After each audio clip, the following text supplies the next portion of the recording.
I'm done. I'm out. Man, I can't wait to get into this. Hey, we about to go right now. Ain't We nothing good. off the table, bro. All right, well, let's go.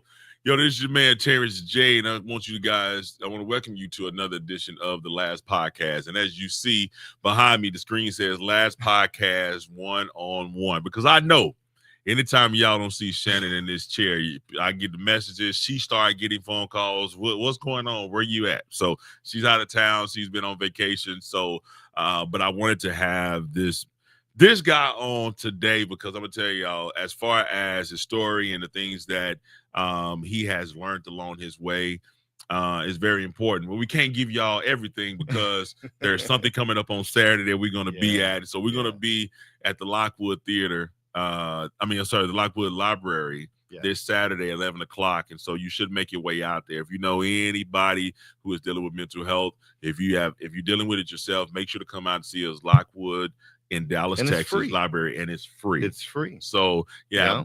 But this is the Last Podcast 1-on-1, and we want to make sure that you see the flyer behind us. That's us. I'll be moderating and hosting, so you guys will be able to come out and see and hear from me. But I want to welcome you to the show, Charles Harper. How you doing? Thank you, man. I've been trying to be authentic everywhere I go. When people ask me, how you doing? Yeah, I've been really telling them. Tell them how you. Man, how I'm you doing? tired. I'm tired. That's how I'm doing. Man, you know what? And I'm running on low batteries. And I'm gonna tell you what. I think if we did more of that, then you would be able to get more of an authentic reaction from people. Because sometimes you'll say, "Hey, man, I'm tired." Whatever the case may be. Yeah. And I'm gonna tell you, if you're good, say you're good. If you're great, say you're great. One of the things I had to stop doing was, we have these things that go on in our community where we always downplay everything. Always. Right? Always. And I remember, man, at the time I was a realtor. I had just closed on a house. Okay. I had just got the fresh commission check. I'm feeling great. Flousy. I seen a guy I went to school with. Yeah. He said, "Man, what's going on?" First thing in my mouth was, "Just trying to make it." Lie. I said, just trying to make it. I was just like in my own world, like, yeah, man, like looking at the check. Man, I know that's right. And what I did was I wasn't authentic. And what I told myself is, I said, I'll never dumb down what I'm saying or what I'm feeling. I come across somebody.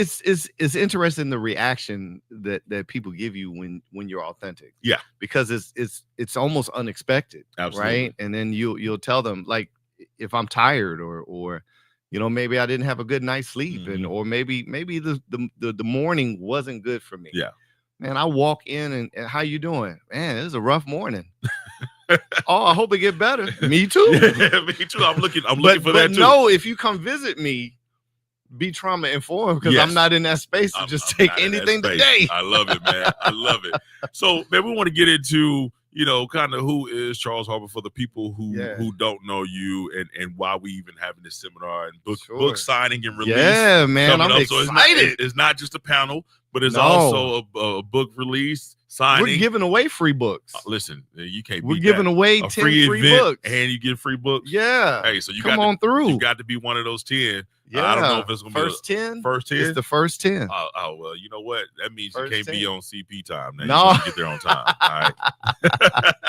So speaking of the book, man, the name of the book, Silent Splits Open, right? Yeah. All right. Yeah. So tell us a little bit about the title of the book.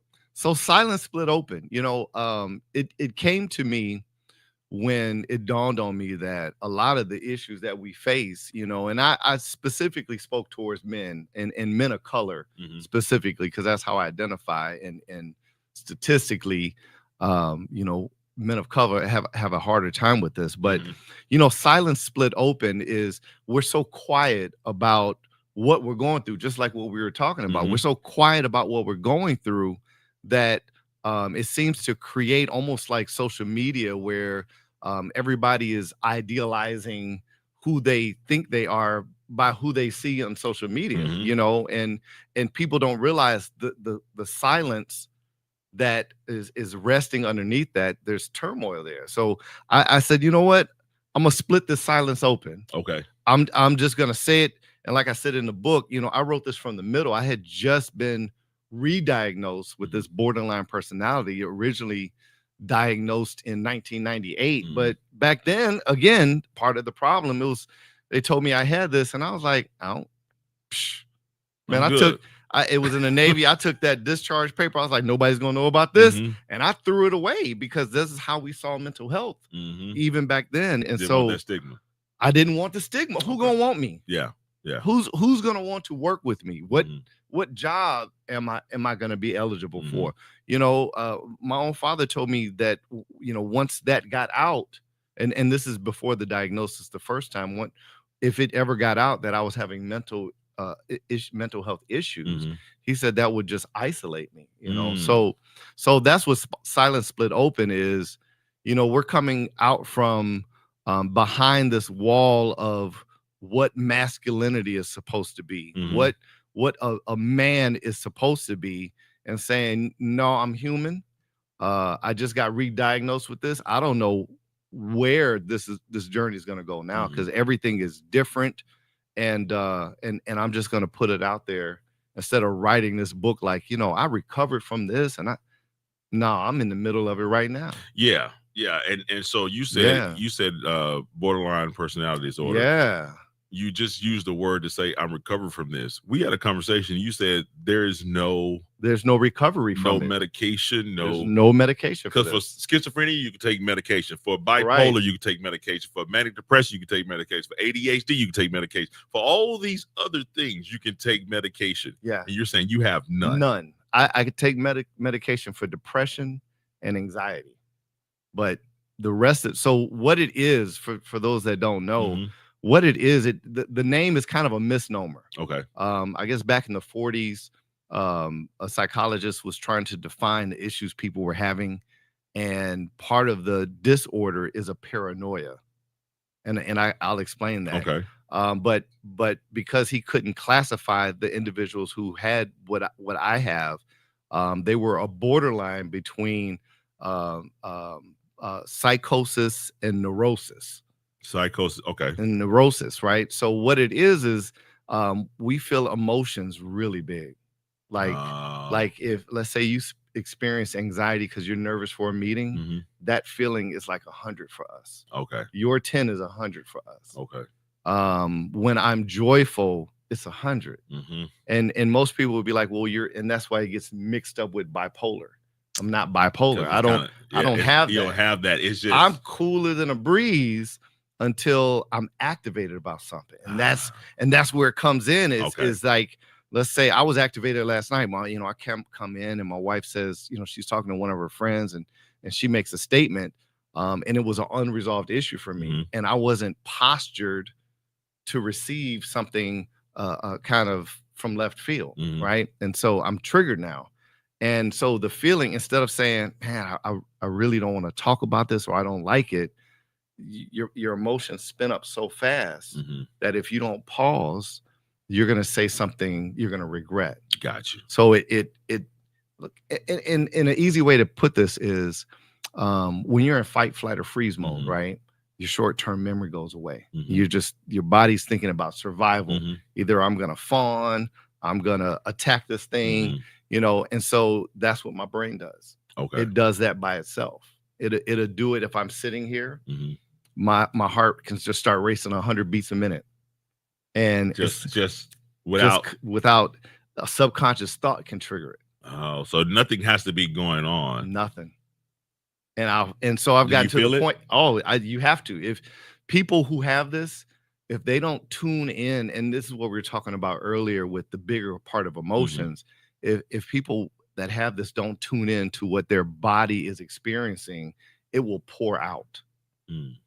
I stopped drinking once I got the diagnosis because the effect of alcohol, I didn't have a way to feel what my body was doing to say, okay, I'm feeling something, so I need to be a little bit more vigilant about what's stimulating me, so I don't react too strongly. Yeah. So that's why I'm exhausted. When I said I'm tired, that's why I'm tired. That's why I do this all day, every day. Got you, man. That's it's exhausting. That's amazing, man. I mean, because we don't know what what those things everybody has been affected by. Man. And so everybody has their own thing. Yeah. And that's it. Split the silence open. Yeah. We're all dealing with some kind of manifestation of some issue we faced, whether it's high level, I can't function in a relationship because I was the only child and I don't know how to share, to things such as neurodivergence, which is what this is. And that just simply means your brain, the nervous system, processes emotions and feelings differently, thoughts differently than typical people. Okay. And so you got about kids, 14 years old kids. Yeah. 52% of the population are like this. And so that's a lot. So when you start saying, people saying, oh, you might be bipolar or this and that, right. How much, if you know, how much is what you have as far as borderline personality disorder, how much does it share with some of these other things? So most things overlap. Diagnosed. Okay. Most of it overlaps. In fact, it's not as diagnosed in male as it is in females either, too. Males are less willing to come forward and say, I'm dealing with something. I can't explain why I was feeling suicidal when my wife told me that she didn't feel like going out. And people, they don't share that because that sounds wild. Sounds wild, like, right? Yeah. But the way that it works is that it could be the tone she used. It could be the smell in the room, almost like a trauma victim. The emotion surrounding what is going on is what affects us, not the incident in front of us. It takes us to an emotional place, but we can't place the time. For example, let's say you get into a car accident, right? And you don't ever want to get into a car again. And every time somebody tries to say, hey, take a ride in this car, the accident comes up and you can't get into the car. This is kind of like that, except there's no incident for my brain to go into. It's caused by extended childhood abuse. So your formative years, those young years where you're trying to kind of identify what I'm feeling, what's going on around me, without the right support, those kind of upbringings help manifest this. Gotcha. So it's extended child abuse. So there's no specific moment for the emotion for me to remember as to why I'm feeling what I'm feeling.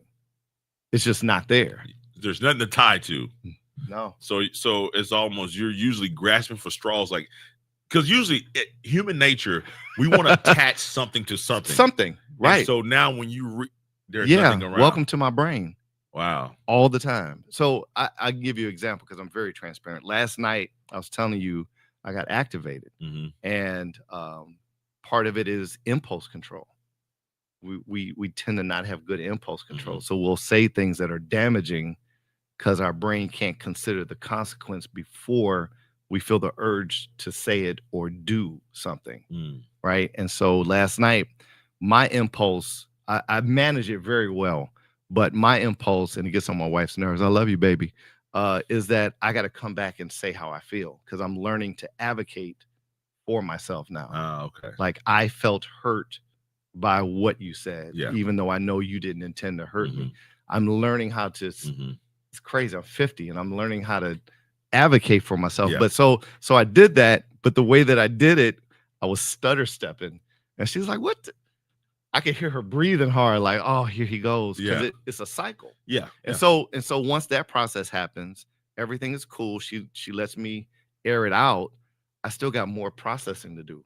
So this morning, she did a check-in, how are you feeling? I was like, I feel lonely.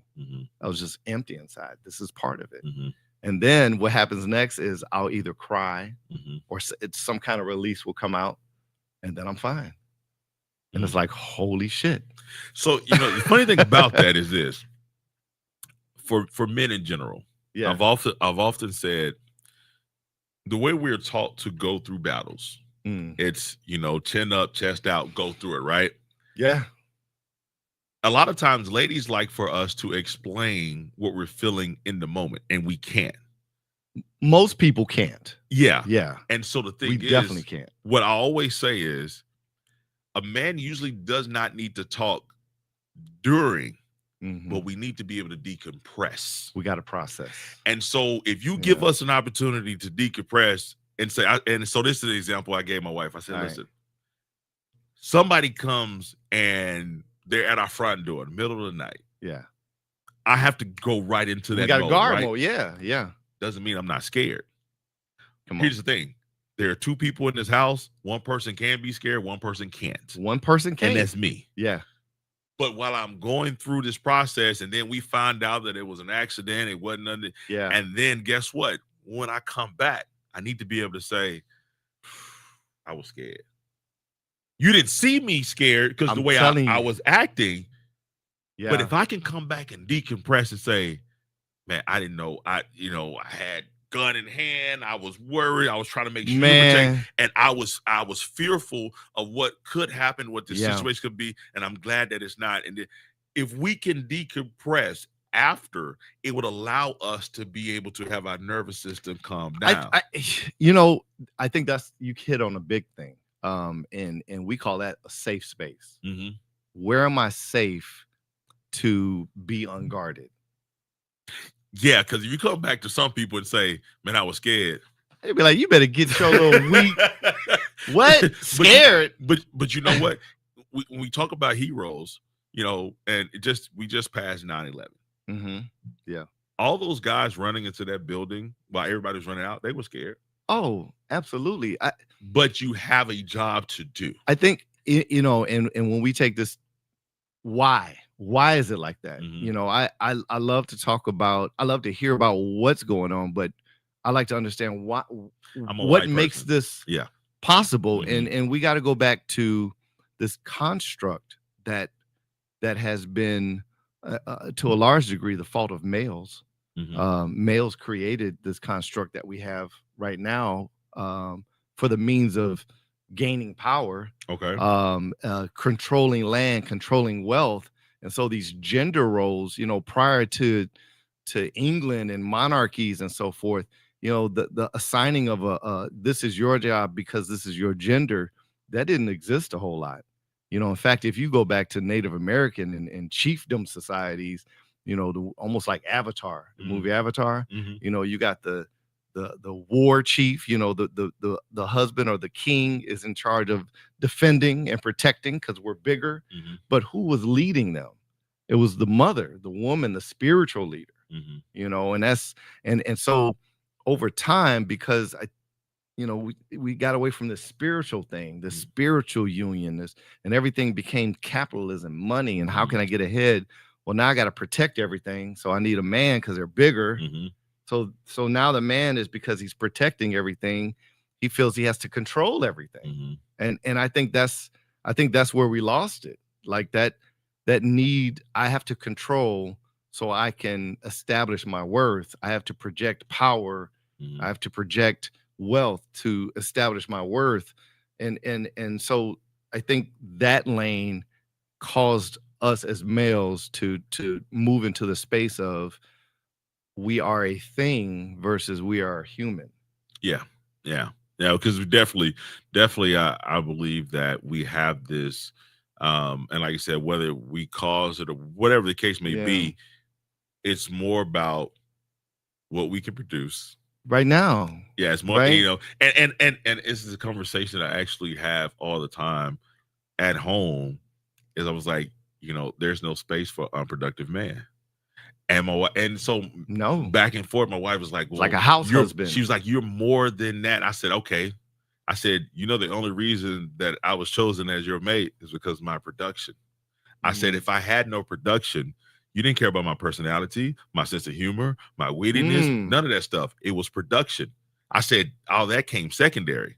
And I said, what happens is once a man goes to a situation where he realizes his production has dropped off, he lives in constant fear that you will get rid of him to go to something else that can produce. And I'm very grateful. My wife isn't like that, but I still feel that way because of the life that I lived. I still, when we're making different moves, if I have a week or two where I didn't put out, our consulting business or something like that, or even if I didn't do something in the house, Mhm. that feeling of I'm not putting in. I don't. Oh, I yeah. haven't earned the right Yeah, to say, "Hey, honey, I haven't. Yeah, yeah, can you pour me some lemonade?" I haven't earned that right because I haven't produced. yeah. Because also there's a stigma on you that Yeah, you're lazy, you're you know, you don't live up to the standard of what we deem a man, all because of, and this is a cultural thing, this image. image.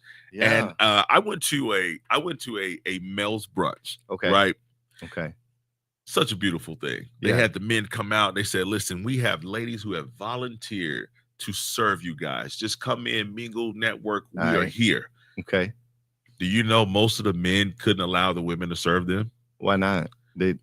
Because there was a stigma that all these successful men never want on them, that they're lazy, that they're just trying to take advantage of women. So the ladies will come by and say, hey, can I get that for you? Oh, no, don't worry, I'll take it. And they were like, no, that's what I'm here for. It's hard to let go. It's hard to let go. And so I actually went up to a lot of the ladies afterward and I said, did you find it hard? They said, we did. And I said, do you know why? And she said, no. I said, all these men in here are successful in their own right. Yeah. They don't want the stigma attached to them that they're lazy. And that I said, because it was a room full of black and mostly black, Hispanic, but men of color. Yeah. They did not want that label attached to them. So even though you were here volunteering to help them, if they felt they can do it, they would go around, can I give you some more to drink? Now, these wasn't paid wages. I'm gonna tell you right now, I wouldn't have. I would have taken the whole. Listen, wait, I didn't. But that's why I noticed it. Yeah, I said, oh my God, because I don't have that issue. I saw guys, you know, and I said, man, they can't let go to be able to do that. I think I agree with you. I do see a large amount of that. I don't behave that way, but I do. That I won't take service. But I tell you in a minute, I'll run and do something for my wife. If she, you know, we're laying in bed and she'd be like, oh, I could go for a freeze pop. I'll go run and get that freeze pop. But if I'm laying in bed and I go, man, I could go for a freeze pop. And I'm saying this because last night we had freeze pop. Yeah. She'll jump up for me too, though. Okay. So I think, but we've been adamant. We were friends first, and I was already on this this aspiration of pushing back on this social construct and gender thing to kind of free up, you know, my life and those around me. And so I came into the relationship with that mindset already. Gotcha. And she was receptive to it because I didn't think she would be. well, listen, Charles, you had practice before. So I had practice. You had a couple, you had a couple opportunities to see if you wanted to do this thing differently. You know, and I talk about it in the book, you know, this is my 5th marriage. Yeah. You know, but that going back to the disorder, you know, if you don't speak about what's going on and you shame that, which I did for years, I would never tell people what was going on or the relationships because I was so ashamed. Gotcha. But then I found out, well, the effect of this disorder is intense relationships, and when we love, it is when we say we love you. Make no mistake about it. It's 2 feet. I'll jump in front of a bullet for you. I love you thing. But what happens is in those relationships, we end up what they call splitting. It's black and white thinking, which is ironic that I didn't realize I had this because I'm an academic. And so everything is as objective as possible when I'm writing. It never dawned on me that it was in my thinking. So to go why those marriages failed, I would get to a stress point where I couldn't function anymore, and my black and white thinking or splitting, I would start seeing them as the problem. Okay. I'm stressed out. I don't have any more capacity. You must be the problem. You're the closest to me. You're the closest to me. Yeah. And so now, and then we start sabotaging the relationship because we need now, well, for me, now you need to prove you love me because you've hurt me so much now. And I've taken so much that now you got to prove you love me. And if you don't, I'm leaving. So that happened in some of the relationships. The other ones, you know, the one I talk about in the book mainly was my 2 youngest kids. with their mother. That was the longest relationship I had. And the reason that I decided to end that marriage is because I didn't want to quit the marriage. I was gonna stay in it. Mm-hmm. And I was looking at the effect on my kids. My son was getting ulcers. Mm-hmm. He's 5 years old. He's watching mommy and daddy can't resolve issues, and so when that had an impact on me. And at that point, my son's health is more important than me trying to right this ship. Yeah. So even now they don't talk to me, but they don't understand everything that was going on. But that was one of those where it wasn't a split. It was, no, this is hurting my kids, and I can't lead us out of this. Yeah. And I don't feel like I'm getting help. And I'm sure she was trying her own way. Yeah. But what do you do? What do you do is a great question. I wanted to get into the look. And what I mean by the look is standing up by yourself, you look normal. Man. That that assumption that people have, how much does that play into the world of people who are dealing with mental health, where everything looks right but things are not? Do you feel pressured to live up to the look? Oh my God. It's the look. People don't realize that they're discriminating against you. Mm-hmm. Even in family conflict, the way that we are perceived, like you said, is it's almost like they see nothing wrong when they look at you. Got you. And they impose their expectations of who you present on you. Right. And so you don't even realize that they're imposing that on you, and you go to respond and it's different than their expectations. And then you become the problem because you didn't respond how they expected you to respond. And so even now at work, I'm still an educator.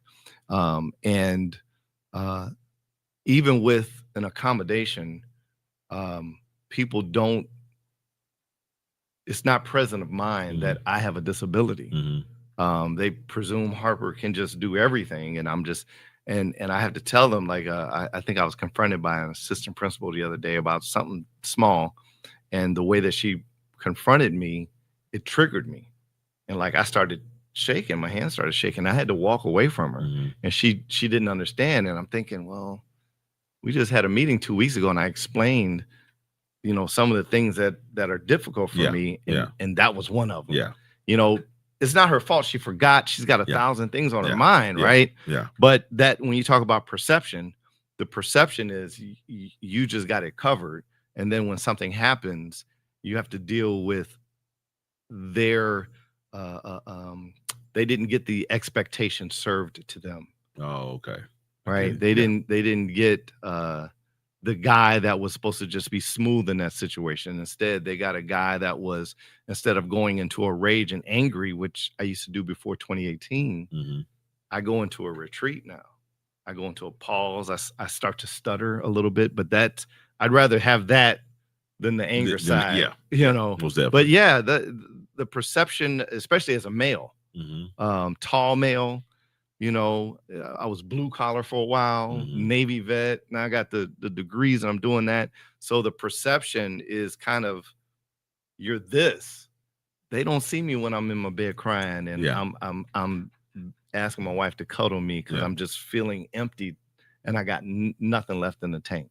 And then you don't sleep that night. And then you wake up, you don't sleep. You may get a little nap and you got to go perform again. And I'll have days where three days in a row during the middle of the week, my students have no idea that I am like, I got a mask on and I'm just trying to get through the day because I'm so depleted from managing that I got nothing left, but I got to go to work. How do you live that duality? It takes a lot of processing. A lot of understanding the bigger picture. I lean on that my purpose is bigger than me. And so that's what I got to go. Gotcha. You know, I got to go deliver this. I got to go to this show. I got to go do this, not for money, because that's not my driver, but it's purpose. And so you mask up and you do the best you can. Like my therapist say, you know, you fake it until you can get off stage. Yeah. Fake it till you get off stage. And then the biggest part is I'm a verbalizer. And so to have, back to what we were saying, space. Where can I be unguarded so I can tell you, I felt sad today. Yeah. I don't even know why. I felt sad, or I felt lonely, or I felt this. And instead of that being an attack, it's not an attack on them. It's not an attack on them. It's what I'm feeling. Yeah. Yeah. And it's not your, you know, one of the things that I had to learn to do was in communicating with this was assure my wife that what I was feeling was not her fault in the moment. Hey, babe, I'm really angry right now. And this is me angry, by the way. I'm really angry right now. And it's not your fault. I'm frustrated about a couple different things. And I need some space to process. And, you know, and your partner has to give you that space and not take offense that you need it. Yeah. Yeah. And I think that might be one of the biggest helps, is that understanding, because I'm pretty sure throughout your life, there's been so many times where you felt no one around me can halfway understand. Well, that led to the black and white thinking. Yeah. Black and white thinking is, you don't understand me, so you must not love me. And you see this polarization in politics big time. It's us versus them. Yes. Well, yes. I was going to put out a post the other day. I was like, you know, my brain does this biologically, and y'all are doing this purposely.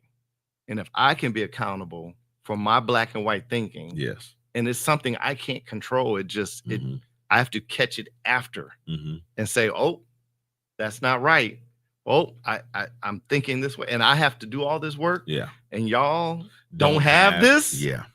Yeah. Yeah. Hey, who's really the strong one? Hey, man, you know what? Who really has a mental health issue? That's the question I was just going to ask. You know, we point fingers and we say, you got it. But I can watch your actions and say, no, you actually have it. Yours is just probably undiagnosed, or you refuse to even admit it. It even admitted. I think that's another reason that this book had to be written. Is and in the way that I wrote it, it's a memoir more than a story. Was, you know, we must come to a place, I think, that we realize that the human mind, the brain, man, it's like every other muscle. It gets tired. You know, sometimes there's deformities to it. Sometimes it doesn't process the same way. And if we can start to grasp that reality versus the persona that we put off, you know, I think we open that door for people to start to realize that we're more the same. Like you were saying earlier, we're more the same than we are different. We have so many more things in common than we do. But people you know, one thing about this condition is we talked about emotional paranoia. So the emotional paranoia is, and we all have self-talk and stuff like that. Yeah. You know, mine is much worse. Like last night, I could hear my father telling me, you know, getting on me while my wife was talking to me. And my wife was being very nice, but I didn't like the topic that we were talking about. Yeah. And because I wasn't favorable to it, that's when the spin ups start happening, you know? And so I say that to say that all of us have that to an extent. Yes. Right. Where we get that spin up of emotional paranoia to some extent, where we're not hearing what the other person's saying, even though we believe we are. Like, what if we could all realize that we all do that? Not to the degree that I do, but we all do that. And if we could pull back for a second and pause, because that's what I do. You know, people with my condition, I think 70% of us attempt suicide in our lives. Most of us don't live past 26. That I'm alive right now is that's why I'm like, I got a divine purpose. Yeah. Is to share the story and shed light on this and and share my working through this rather than, hey, this is what I did and this is where I'm gonna write from where I'm at now. Yeah. No, this Yeah. is real right now, you know. And what if we could suspend this belief that we are more than what we are? Kind of pull that back and say, you know, I'm just human. I have a capacity. I have a limit. You know, my strength runs out. My courage runs out. My capacity to tolerate stress runs out. And if individuals like me who have this condition, I can't stop it from happening. There's no medication for it. Yeah. I have to catch all the emotions after they happen, and I have to catch them in time before they spill out to do something damage and stuff like that. Yeah. And if I can do this, but come on, you have worked at doing this. But that's the beauty. That's what we're sharing. Like worked on doing that. Like for example, the only thing that works to help me manage this is called DBT, dialectal behavior therapy, and I use this with my students. It's something that everybody can use, and it's situations like if I'm upset with my wife, right? And maybe me being upset is not the reality, though. What I'm upset about is not the reality. It's just the feeling that's going on. Well, before I act on that feeling, what if I did a 180? Instead of saying, hey, you know, you upset me when you did this, and she may not have even intended or it came out that way. What if I just go get her a glass of Kool-Aid instead? And do something totally and do a 180 to see if it holds up. Yeah. You know, it's like a someone's like testing your equation. theory. Yeah. Yeah. Let me put some on this side and let me see. So that's what I do. That's amazing. I do this all the time. If I'm thinking a negative thought, driving to work, you intentionally do like that person just cut me off. Yeah. Ooh, you could have waited. Yeah. Or didn't let me in. Ooh. Yeah. I'll do a 180. I'll say, well, maybe they're reconciling with a loved one right now and they're distracted. Now, if I say that, I calm down because now I'm using empathy. Yes. With them. So that's what I do with the 180. You know what? I love that because what that means is that you are doing things intentional. Your brain, very intentional. Your brain have you doing and thinking things unintentional. Woo! But your actions, is I'm gonna be very intentional in my actions because one, we all have these thoughts that go on in our head. Right. So they say everybody is on the spectrum some way. Man, right? I think so. So we all have these thoughts. Yeah. But how intentional are you with doing things to counterbalance what these unintentional thoughts are? Man, listen, Charles, like you said, somebody cut you off, you say, ooh, in your head, you've been places and we've all did it. So don't I should just slap this person, right? Ooh, that's a thought. Yeah. But you have to then have an intentional thought on why that's not the right thing to do. You gotta have some breaks. You gotta have that. Gotta have some breaks. So I love the fact that you are very intentional in your actions because you understand to be successful in this life, you have to be. You know, I think people don't think about the purpose of your brain. The job of your brain is to keep you alive from one day to the next. That's its job. You know, whether it's, you know, your reptilian part of your brain, you know, whichever part of your system, it's keeping you alive. And so to do that, it has to, and I try to campaign on this. You are perceiving through your senses, through your 5 senses, you're perceiving the world, right? And so the subconscious mind is always scanning for a threat because it's got to keep this human alive. So everything is a threat until you become familiar with it. Everything is a threat.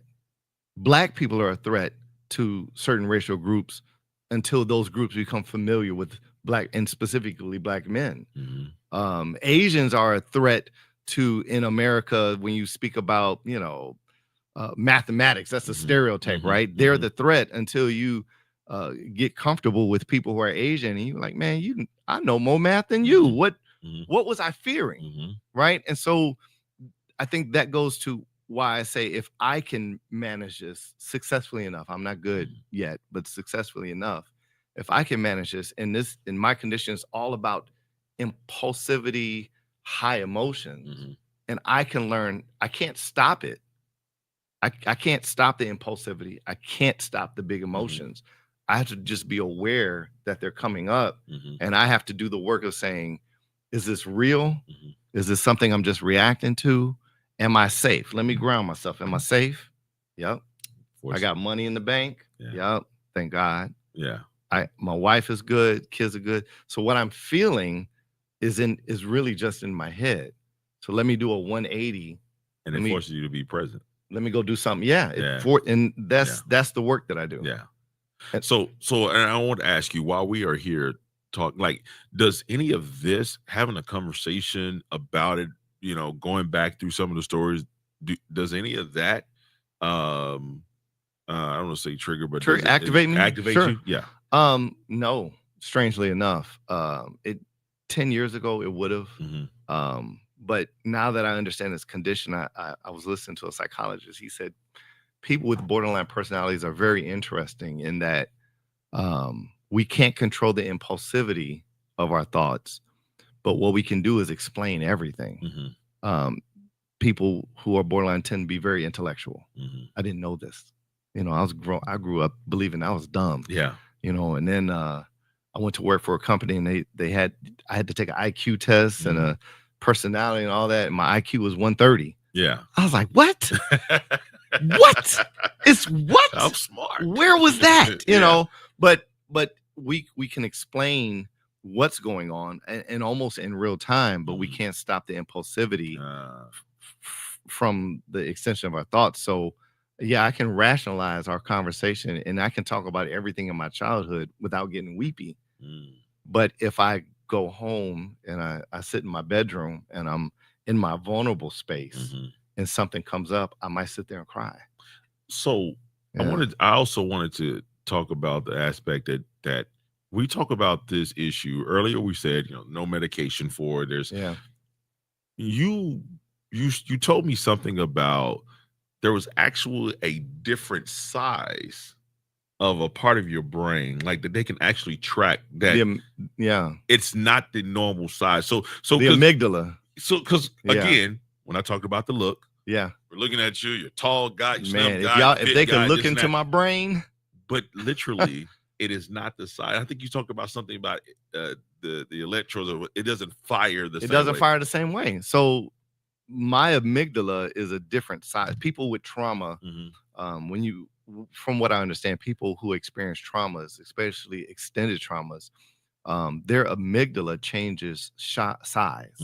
Now it can revert back to a normal size, but what happens is that amygdala is called the limbic system, and that amygdala is like a bell, like it's going down, ding, and that amygdala releases a lot of chemicals that for males, testosterone, you can lift a car and all. Yeah. That's what it does. Well, when that thing has been firing constantly without stop for 18 years of your young life, you're reactive to everything. Everything's reactive. Yeah, oversensitive to everything. You're and the reason that is because you as a child you felt unsafe, and so you're always scanning to see if you're safe, and you got to move, whether it's verbal, whether it's fawning or appeasing somebody so they don't.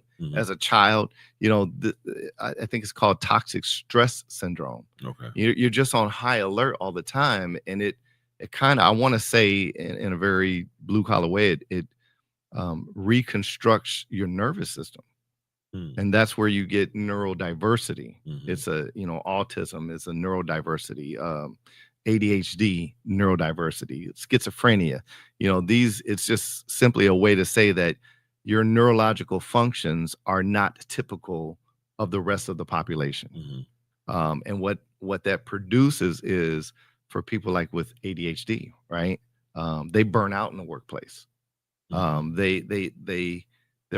thinking it like goes to a high point, and they are like hyper focused, and that can last days, and then they crash. Well, companies will get used to this, and that becomes their expectation because they've not made room for the crash that's coming. And so for people to keep their jobs, they have to mask the crash. But Uh, there's no productivity going on at work. yeah. And so then they'll call into the office for that lack of productivity because they were used to the ADHD hyper-focused productivity. So, where's the space for that neurotypical brain who can produce so much? Where's the space for it to crash and reset? Yeah, because actually the beauty is that person was able to even get here. If you allow them to go down, they'll give you that again. They'll give And it to you again. You can keep reproducing that if you Right? give them that safe space. But a neurotypical person kind of functions Yes. more here. Yes. Right? They're going to give you this consistency here. Yeah. But that neurotypical, like mine, I get hyper focused. I can tell my wife be like, she's like, oh, you're in your hyper focus from about 8:30 a.m. to about 2 p.m. Don't come after me. My brain is functioning so high. Yeah. I can write. When I was doing my doctoral program in those spaces, I could knock out a 20-page thesis in 4 hours and get an A on it. Yeah. But come 4 p.m., I'm barely focused enough to drive my car. Yeah. It's wild. But you were saying something about medications and so forth.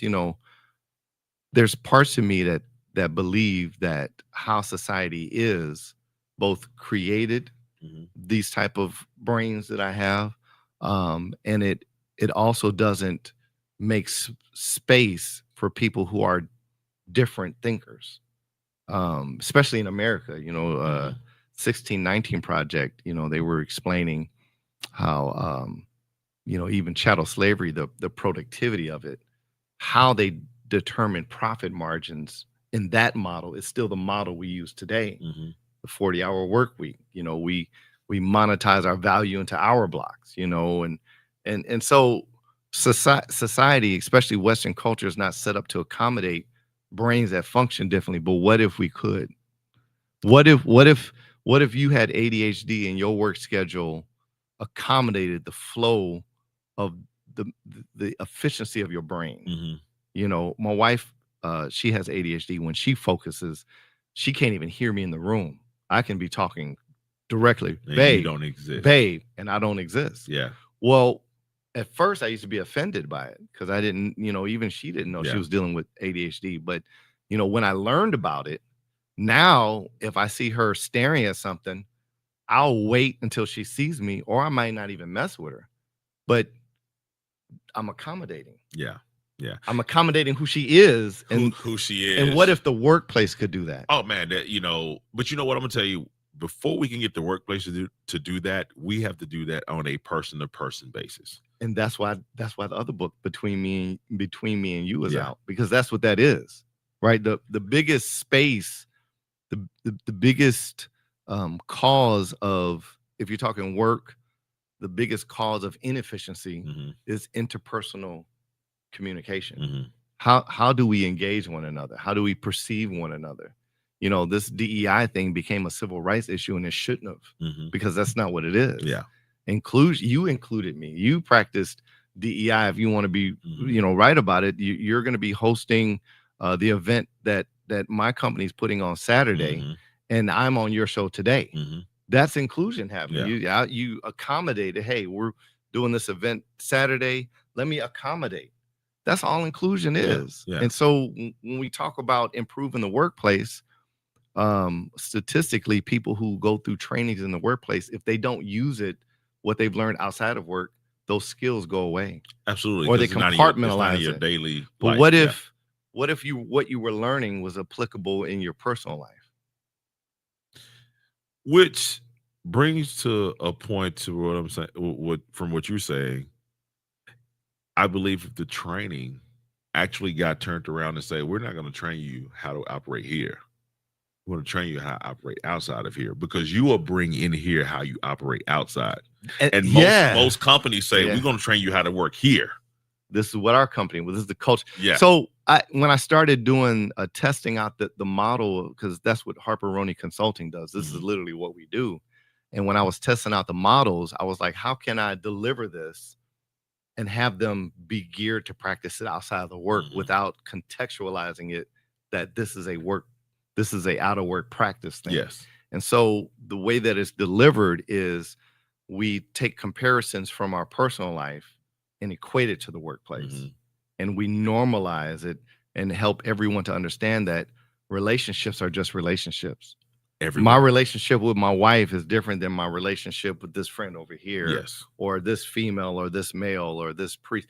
These are all just different types of relationships, Mm-hmm. and we have to manage them all. Yes. Right. So, if we can get to that space, I think that's where this all changes.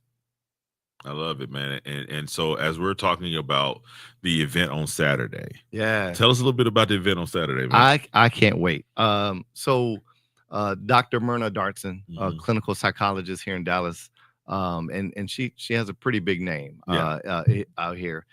She agreed to do it first. I was like, oh my God, for real? You're gonna do this with me from my books? Yeah. Yes. I was like, so we have Dr. Myrna Dartson. We have a great host in Terrence J. I heard the guy's pretty good, man. I heard he came highly recommended. We have Najee Graves, who is a therapist, a licensed clinical therapist associate, and his focus is actually young men of color in their teenager to their young adult years. Is going to be on there. Dr. A.L. Smith, you know A.L. Smith from doing the last time when I was at Power Play Radio. She's going to be on it. She just launched her latest documentary. It's on Prime. He Never Came Home. In fact, I'm in that, and so is Calvin Johnson, my criminal defense attorney. So she's on there. Calvin is going to be there. Picasso Verbadelic. He's not going to be necessarily performing. But he's going to speak on how mental health has affected him as an artist. Gotcha. You know, he's a tremendous artist in his own right. And dealing with issues kind of undermined his trajectory in life. And so, you know, he's going to come out and be a little vulnerable too. And so the stage is set for us to, my wife is going to be there telling secrets about me. Well, hey man, listen. But it's not necessarily a panel where you just have these professionals talking amongst each other. That's not what this is. This is, we're going to split it open. You know, it's about vulnerability. It's about, and the thought came to me by watching tonight's conversation. You know, that real, we're going to have some real conversations. I'm not going to speak in this high academic language and present myself. No, you're going to get Charles. I'm going to talk with my Chicago slide little accent. You know, we all going to be up in her. All right. But it's going to be that kind of dynamic. And the whole point of it is to normalize that we're all human. That we are all having human experiences. And if we can, as Dr. Brene Brown, if we can get the courage to be vulnerable in that, man, we start humanizing each other. And then we start seeing each other. And now instead of apathy, I have empathy when I see you. And now that empathy, it becomes infectious. You know, positivity is infectious. So now if I'm empathetic with you and people feel that energy, now we just start to change that. So I hope this is like an explosion that reverberates empathy and normalizing humanness from this event. Oh man, listen, that's what I hope it's going to be. I'm looking forward to it myself. I appreciate you for asking me, and shout out to the recommendation from my girl Michaela. So she was like, "Hey, I'm gonna put you in contact," and so I appreciate it. So when I saw what the panel was, I was like, absolutely. Man, DTR TV is going to be there too. DTR TV is going to be there. And I was like, look, let's do it. I'm here. What do you need? Let's do it. You know, because I know I saw you speak at the African American Museum. Oh yeah. And so I knew what the platform was going to be about, and I was like, oh man, I would love to be a part of that. You know, to be able to help this thing go along and allow you great people to be able to speak. You know, for what you know. I think this is how we change it, though. You know, I've been to so many workshops where the therapists and the psychologists are telling people what they should do, but the language that they use, it doesn't land. It was a saying. I just saw a lady on an interview. She said, "Why use a $20 word when a quarter word would?" I'm just saying, right? Just speak to the people. There was a professor at Columbia. He said, the English that the King English that we use, our language that we use in our culture, it's all English. It's just different versions. And you're trying to use this high academic version of the English when a small word will do. Well, that's what this is. This is not highfalutin. Okay. This is very ground level, part entertainment, part academic. It's kind of what we were doing with the End of Den show. We would talk about things that were going on civically, national and local, but we always had talent on the show. We had, an artist, a Grammy Award, somebody was going to be on the show because nobody can sit and just listen to people talk politics unless you just love politics. But if I throw a hip hop star like Picasso Verbadelic in there, and we done had Tony on, the world famous Tony Williams, and all these people on there, that's what we're trying to accomplish with this. And I think the best thing is that understand that if you come out to the Lockwood Library this Saturday, 11 a.m., you will have people talking to you, not at you. Man, come on. And a lot of times what happens is we sit up and the people sit on stage. Think about the optics of it. They sit on stage. They're sitting up high and looking down because we have the answers and you're the problem. And no, that's not what this is, right? This is where you'll be able to have people talking to you, meaning you will be able to understand it and actually be able to have your thoughts and stuff giving feedback to me back, because these people they're here. So if you're looking for a place where you want to be able to be in a community, in a safe space where people will have empathy toward whatever you got going on, because I know people are looking for that in this world in today's time. Who has empathy? Yeah, we are looking for places like that, and that's why the Lockwood Theater in Dallas, Texas, 11 a.m. this Saturday. You need to be there because my man Charles Harper will be there. I'm leading with vulnerability with his book. Boy, I'm gonna be transparent. Y'all gonna be like, "Ooh," he said, hey, what? Hey, wait. Let me tell y'all something. Let me look at his wife and see if she okay with that. Let me tell you something. I sound like that thing. Let me tell you something. Let me tell you something. I have heard him on a panel discussion. This was like he literally when you get him in those zones where he's really talking about what it is that he is going through, and I want to be specific when I say going through, because this is not this was back in the day and now I stand before you 100% healed. No, this is active. Yeah. So if you're actively going through something, this is the place for you. Somebody I'm telling that you. is actively going through, come hang out. I see these TikTok videos of guys hollering in their car. It's too much. It's too much, and I connect with that because my diagnosis presents that. I feel like something's too much, but what I've been able to learn as I processed having this after I intellectualized it, I was sidebar. First, I was like, "Oh, BPD." I was diagnosed with that in the Navy. Yeah. Oh, I got this because I've already, I had the 2018 suicide attempt. That's what launched me into this trying to become better space. And so I'll tell you right now, intellectual, I got this. No, it doesn't work like that. Not at all. This is all day, every day. And I think this event, what I hope in this event, what happens is the unguardedness starts to happen in the audience, not on stage, because we're all used to being vulnerable, but the audience, if they can start being vulnerable, and because you're gonna do like a 40-minute Q&A with the audience engaging too, and what if somebody in the audience is vulnerable enough to say, I had suicidal ideation the other day. Yeah. You did, and everybody doesn't freak out when they say it, because just because they have that going on doesn't mean that they're going to attempt it. Absolutely. Now you need to make sure you're safe. Yes. But I have suicidal ideations several times a week. Well, here's the thing I just thought right about. Now, here's what I just thought about. Because we know everybody that's watching you're not going to do anything. So you should show up on behalf of those other people to Yeah. be able to help them. Because Yeah, you know what help 'em happened is out. a lot of people. It's I'm like, here for a I friend. don't want- yeah, I'm here for a friend. I'm here for a Yeah, yeah. friend. So come out for a friend I'm and coming be out for a that, friend. be standing the gap for someone else. Come on. Because I'm gonna tell you, if you have And a it's true- free. and it's free, It's and free. these first 10 people get a free book. All right, I'm gonna tell you this. You know, if you are I've been that friend of a friend who truly was going through some stuff, Yeah. and had to stand Mm. in the middle, and had Yeah.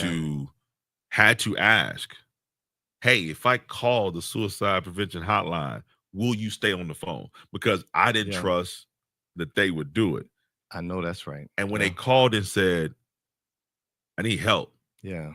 Okay. Can I put you on three-way? Now I'm gonna tell you. Yeah. To be on a three-way call and to hear That kind of conversation. I'm telling you, it changes your perspective for what some people might have going on Yeah. in their head. Because I've had to call. Yeah. And what's interesting, and this is going back to what I was stating, is with that high emotion, is that you just gotta let the moment pass. Mhm. That's one of the biggest things I learned to be able to manage this, is that you gotta let the moment pass. Yeah. You know, if you pausing. And what's wild is when I would get spooled all the way up, and I haven't been spooled all the way up in a while now, but when you get spooled all the way up, Congratulations. thank you. Yeah, Yeah. I'm still cautious. No, but Yeah. I say congratulations because I know you do your due diligence to do Boy, the work. I be in it. Yeah, yeah. I be know in it. that you put it. Listen, all we can do is give the best effort we can do. Yeah. And so I Yeah. know that you don't have full control, because none of us do. Yeah. But for what you can muster up and whatever Well, control you can do, I know yeah. your present, your intentionality on trying to That's make why I'm sure. exhausted. Exactly. but what I learned And we all was, should be exhausted.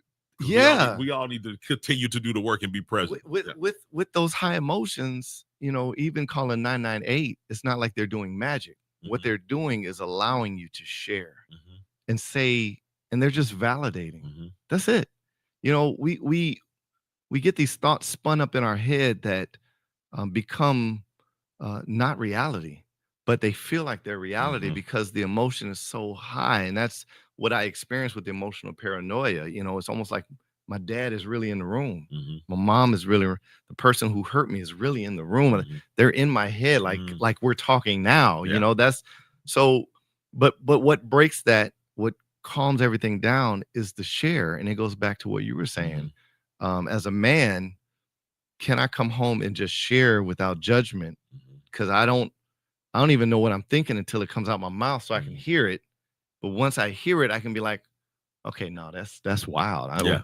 Yeah. what the hell was I thinking? Yeah. No. Yeah. But yeah. until it comes Until out, it comes out. a lot of times Yeah. it's the reality. Yeah. So, you know, I think what if we all pause? And these are things that I'm learning by managing this Mhm. diagnosis, is the simple things. Mhm. Can I pause Mhm. before I respond? Can I understand that I'm too spooled up to have this talk right now? These are all self-accountability things. Mhm. And so while I used to blame others and say, hey, you made me feel this way, and I wrecked a lot of relationships Mhm. like that. If you wouldn't have said that, I wouldn't have reacted that way. What if we all said, what if I'm more accountable for what I'm feeling, because it's my senses that are creating the feeling, not them. Yeah.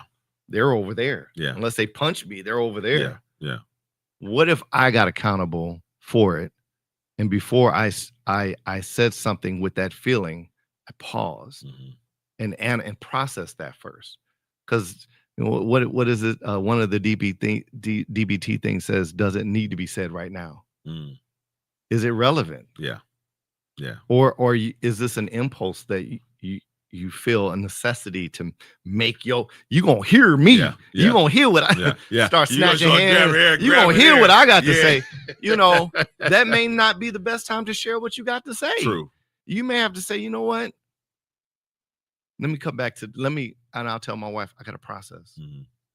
or my wife will tell me now. And You need to process. and I can't stand giving somebody space. I had to learn how to give space. You wanted it, I want, but you can't give it. I can't get it. I'm such a hypocrite, right? I had to learn what healthy space looks like. I had to learn that when she has to go for a walk, she's not leaving me. You know, part of what people with BPD deal with is this fear of abandonment or in rejection and criticism. You know, it's again a result of my childhood. Those pressures on me as an adult manifest in me always being afraid somebody's gonna leave me. That's why I had 5. Well, this is my only wife. This is my marriage, but that's why I had those marriages, because it was I need to marry you to show you that I love you so you don't leave me. Wow. That's what happened. If people want to know, that's what happened. I felt for all of them except my wife that I'm married to right now. She's the only out of everybody that we were friends and we talked and we had, you know, why would you even want to get married again when you've done what's changed? You know, we had those real conversations as friends. So, but prior to that, every person was, if I don't marry you, you'll leave me. They didn't say that though. This was all in my head. In your head. Yeah. And so, and then once you do that, now I have to be responsible for what I've done here. So I got to be husband and everything and try to do this, but ain't nobody trained me to do this. Yeah. Yeah. I wasn't trained. You know, it goes back to what you were saying. We didn't grow up saying, let's process this emotion. Yeah. No, that's weakness. What? You better suck it up and grind up. Yeah. Yeah. You know, in the Navy, I was in BUD/S, Special Forces training, and there's a sign on the bulkhead, we call it the barracks door, and it says the only easy day was yesterday. You better man up. Yeah. And now I'm like, man, I just need to sit, drink my coffee, process, look outside, see how I feel. The other day I was like, babe, you're not validating how I feel. And part of me was like, you are weak. For saying that. Yeah, that other part. Oh my God. I told her, I was like, I feel like a weak man for even saying that. Yeah.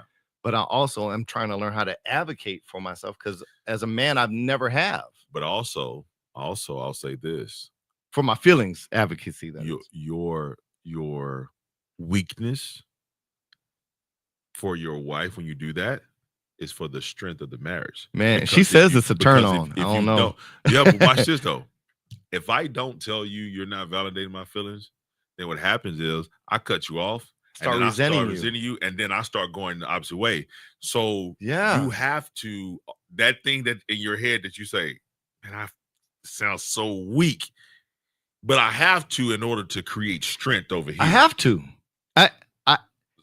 I have to have this and it's uncomfortable for me. Yeah, I have to have it. Yeah, because I call that empowerment. Right?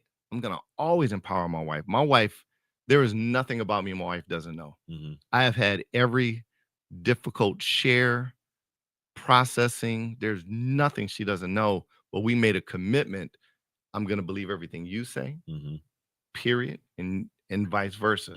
And we're not going to hold anything back. We're going to have those conversations. So we had to learn, what space do I have that conversation in? And that's where my BPD started to show up. Because I was so calm when we met.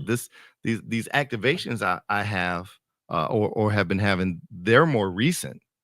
When we got together, I was so calm, but I learned later that I was kind of disassociating, and until I'm really vulnerable to somebody, it really doesn't show up. Oh, gotcha. So my wife, y'all won't see it. Yeah. But my wife, because she's the one I'm vulnerable to, she's the one that sees it. So part of what you're saying, the strength of the marriage, I got to arm my wife at all times. If I come home and it's a bad day at work, I got to say, babe, my mood ain't right. I don't even know what's wrong. I got to figure this out. And she'd be like, okay. Yeah. We'll figure it out. Oh, that's the other thing. Our moods shift during the day without us knowing it. Yeah. I didn't even know that, but it explains everything. Like, you wake up, you could be in a bad mood. That bad mood would be all day until something changed. Not us. I can be in a great mood, and in 20 minutes later be in a different mood, and nothing's changed in my day. My mood just changed. Yeah. And so if I'm not paying attention, and that the feelings and emotion and the mood aren't in alignment, Yeah. I'm vulnerable. Yeah, because you told me one time it was something that you were supposed to be happy about, and you were crying because you were like, "Well, what's going on?" The emotional dysregulation. You know, that's the nervous system. So you think I remember all this stuff from our conversation? You remember it all, man. I'm impressed. You sound like my wife. My wife got a memory like an elephant. That's why I don't lie. Yeah, because I can't remember nothing. I just talk. I don't retain. Yeah. But that, like you said, those things not being in line. Yeah. And what I would love for people who will listen to this to understand is that this might not be your everyday 100%, but there are bits and pieces that we all do that we have to be aware of. It's if you look at some of the most successful leaders, not people who are famous that are followed by others, but leaders, those leaders have a high sense of emotional intelligence, simply meaning that they've learned how to manage their emotional reactions to things. And when you do that, it allows for, your cognitive process, your thinking, reason, it allows more space for that. The higher the emotion, the more diminished your ability to think critically. Absolutely. Right. And so managing emotions, you'll see leaders who Barack Obama. Amazing management of his almost too much from my taste. But and that's one of my Michelle. but that type of management, and so that's been my goal, and that continues to be my goal. How well can I get the management of my emotions, especially with this diagnosis, so that I can have the greatest positive impact? And that's really it. Okay. That's really it. That's the driver. All right. Well, I'll tell you what, you guys make sure that you are at the Lockwood Theater. I keep saying theater, Lockwood Library, Dallas, Texas, this Saturday, 11 a.m. Yeah, it's right across from Home Depot. Yeah, right across from Home Depot. So make sure you guys come out there. Come out there for a friend if it ain't you. But if it is you, we would love to have you come out. And I literally said, come hang out. The reason I'm saying come fun. Hang out, because you get a chance, if you've been looking for community, if you've been looking, and understand community just means common unity. So when you're looking for that and you come out and hang out, have people that will talk with you, have professionals in the building who are relatable, and nobody is stuffy and nobody. No, this is not what this is. So make sure to come out, bring a friend, come out, hang out, and get this great information and be able to make some changes, whether it's in your life or somebody, your kids, your parents, your spouses. Because a lot of times we see things in our spouses that we say, hey, wait a minute. And sometimes you all right? We can be more sensitive in our own dealing with them. So we want to make sure, man, anything you want to leave the people with? First of all, I want to thank you for the opportunity to come on the show. You've been on the air for a long time. Man. So that means a lot to me that you'd have me on the show. And to the people, this is not a mental health lecture that we're having. This is a conversation. And when we say mental health, that stigma is that you have to have some kind of condition. No. What is the health of your emotions? Are you able to? Are you a little depressed? Are you able to manage? Are you experiencing dysregulation? Do you got stressed? Are you always, you don't have to have a diagnosis to have a conversation about the health of your mental, right? And so that's what this is. It's more of a conversation. So come out for the conversation, bring you with you. Right? We don't need a showcase. We don't need you to be in the stepper set. Just bring your authenticity. I guarantee you'll be validated at this event. Okay. Well, hey, guarantee it. You heard it, man. This has been the Last Podcast 101. I got my man Charles Harper, who will be at the Lockwood Library, Dallas, Texas, 11 a.m. this Saturday. Make sure to come out, bring a friend, bring people that that need to benefit from this, and come out and hang out with us. I'll be moderating, so you guys will see myself there. You'll see Charles there. You'll see our great panel coming out there. So we'll see you guys this Saturday. We'll also see you on the next edition of The Last Podcast, if this was not the last podcast. I love it.